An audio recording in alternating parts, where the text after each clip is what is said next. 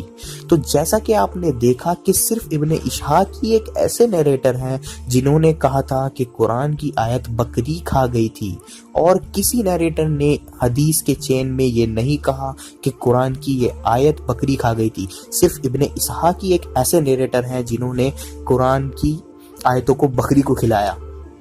اور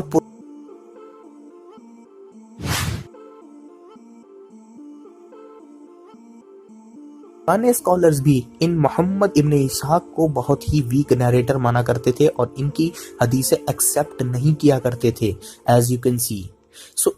سو اب میں اسلاموفوبس کو کچھ کہنا چاہتا ہوں، تو تم لوگ اسلام کو چیلنج مت کرو، کوشش بھی مت کرو، کوشش بھی، تم لوگ کچھ نہیں بگاڑ سکتے قرآن کی پریزرویشن کا، اور قرآن پریزرو تھا، ہے اور رہے گا۔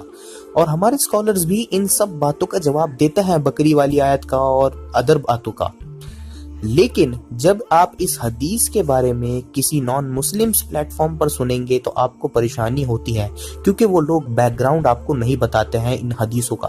لیکن جب یہی حدیث آپ مسلم پلیٹ فارمز پر سنتے ہیں تو وہ آپ کو باتیں سب ٹھیک لگتی ہیں، کیونکہ ہم اس کا بیک گراؤنڈ بھی آپ لوگوں کو بتا دیتے ہیں کہ وہ چیزیں ایبروگیٹ ہو گئی تھی، اس وجہ سے آپ کو کوئی پرابلم نہیں ہوتی ہے۔ اور ہم وہ پڑھتے تھے، اور حتیٰ کہ حضور کی وفات ہو گئی اور وہ میرے تکیے کے نیچے وہ رکھا ہوا تھا، اچانک ایک دن بکری آئی تو وہ اس کو کھا گئی، کیونکہ اس وقت وہ پتوں کے اوپر اور اس چمڑے کے اوپر لکھا جاتا تھا کہ بکری کھا گئی۔ اور بکری کھانے سے کیا ہوا؟ قرآن سے آیات ختم ہوگی۔ ویسے یہ آیات جو ہے نا، یہ تو منسوخ ہے، یہ تو ویسے ہی آپ کو قرآن میں نہیں ملنے لگی۔